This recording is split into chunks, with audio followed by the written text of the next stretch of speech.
भाई चौधरी के कुशल नेतृत्व में ये बनास डेयरी का जो संकल्प लिया, आज कोरोना काल में प्रारंभ हुआ ये इतना बड़ा संकुल एक नहीं रहा।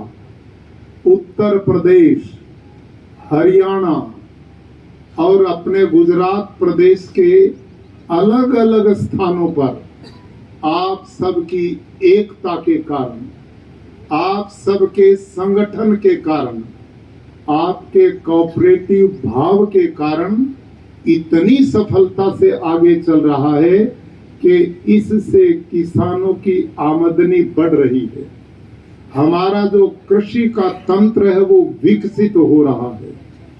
आप सब विशेष करके बहुत बहुत बधाई के पात्र हैं कि जिन्होंने बनास डेयरी के माध्यम से एक आने वाले खेडूत भाइयों को नई प्रेरणा दी है, नई सोच दी है, रोजगार के साधन जुटाए हैं, लोगों का जीवन सरल बनाया है। ये एक बहुत बड़ा आप लोगों का अभियान, शंकर भाई चौधरी, भावाजी भाई रवारी और ये जितनी टीम आपकी है, ये सबको मैं पुनः भारतीय इस नव वर्ष पर बहुत बहुत बधाई और शुभकामनाएं देता हूं। पिछले दिनों आदरणीय शंकर भाई चौधरी ने मुझे कहा कि बनासकांठा एक ऐसा क्षेत्र है जहां के खेडूत खेती बाड़ी बहुत मनोयोग से करते हैं, पशुपालन का भी बहुत बड़ा कार्यक्रम चलाते हैं। यदि गुजरात में अन्य क्षेत्रों की तरह इस बनासकांठा के इलाका क्षेत्र में प्राकृतिक खेती का अभियान साथ में चल जाए तो आप लोग जैसे डेयरी के माध्यम से आगे बढ़ रहे हैं, वैसे खेती के उत्पादन की भी बहुत बड़ी आमदनी आपकी बढ़ सकती है। और आमदनी ही नहीं बढ़ सकती, अपितु प्राकृतिक खेती, खेडूत भाइयों, एक खेती ही नहीं है। इस प्राकृतिक खेती से जानते हैं कि पिछले 10-11 जुलाई में उत्तर भारत में भारी बारिश हुई है और कुरुक्षेत्र में भी ये वर्षा पर्याप्त मात्रा में हुई, जिसके परिणाम स्वरूप सभी लोगों के खेत लबालब पानी से भर गए। ये देखो पानी भर गया सब। ऐसी स्थिति में गुरुकुल कुरुक्षेत्र के खेती के अंदर जो केचुआ है, अब देखो वो एकदम धरती से बाहर निकला। ये और जो रास्ते हमने चलने के लिए खेतों के बीच में बनाए हैं, उनके बीच में आप देख सकते हैं कितनी बड़ी संख्या में केचुए रेंग रहे हैं, चल रहे हैं। ये देखो मरे हुए नहीं है, चल हमारे एक एकड़ में 8-10 लाख तक केचुआ काम करते हैं और ये भूमि में 8-10 फुट तक ये सीधा छेद बनाते हैं, दूसरे छेद से ऊपर आते हैं, इससे जाते हैं और इससे आते हैं। इसका परिणाम क्या है कि धरती के अंदर जितना भी ये पानी बरसाता है, उन छिद्रों के द्वारा ये धरती माँ के पेट में जा रहा है। ये जो दूसरा आप ये परपोटा देख रहे हैं, इसमें पानी में बुलबुले उठ रहे हैं। ये सारा का सारा पानी केचुओं के द्वारा बनाए गए खेतों में छिद्रों में प्रवेश कर रहा है और पड़ोसी खेतों में पानी भरा खड़ा है, उससे फसलें बर्बाद हो रही हैं। लेकिन हमारे खेत का जितना भी पानी था वो केचुए द्वारा बनाए गए छिद्रों के द्वारा सारा धरती माँ के पेट में चला गया। यह है नेचुरल वाटर हार्वेस्टिंग सिस्टम। अब बंद कर दो भैया। तो एक तीसरी गैस बनती है जिसका नाम है नाइट्रस ऑक्साइड, और नाइट्रस ऑक्साइड कार्बन डाइऑक्साइड से 312 गुना ज्यादा खतरनाक है। सुनो ध्यान से, अब आपने ये विज्ञान सुना नहीं।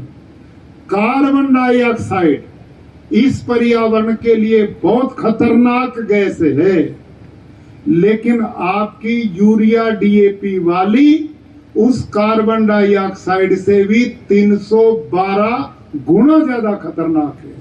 उसने जलवायु परिवर्तन किया और 24% 24% ग्लोबल वार्मिंग के लिए आपकी रासायनिक खेती जिम्मेदार है। कितना बड़ा अपराध हो रहा है। और हम क्या करते हैं, हम प्राकृतिक खेती में, मुझे खुशी इस बात की है कि आपके क्षेत्र के सभी खेडूत पशुपालन भी करते हैं। आपके सबके घरों में पशुधन है। उस पशुधन में देसी गौ माता भी 1-2 बांध लो। गिर कांकरेज गाय, यदि गिर और कांकरेज गाय, क्योंकि मैंने भैंस, ऊंट, गाय, बकरी, घोड़ा, गधा, जर्सी गाय, हॉर्सन गाय, सब तरह की गायों पर परीक्षण किया। और मैं भी आपकी तरह जर्सी हॉर्सन पालता रहा हूं। आपको जानकारी देता हूं। मैं केवल मैं खेती नहीं जानता, मैं पशुपालक भी नंबर 1 का हूं। बहुत बढ़िया पशुधन मेरे पास है। खेती भी जिम्मेदार है। ये जो ज्यादा गोबर खेत में डालते हो ना, इसमें मीथेन गैस पैदा होती है और मीथेन गैस कार्बन डाइऑक्साइड से 22 गुना ज्यादा खतरनाक है। वो भी ठीक नहीं है। गोबर की खाद से निंदामण बहुत पैदा होता है कि नहीं? फिर लेबर उसमें ज्यादा लगेगी, आपका खर्चा बढ़ेगा और उसमें नाइट्रोजन की पूर्ति नहीं हो पाती, इसलिए उत्पादन पूरा नहीं होता।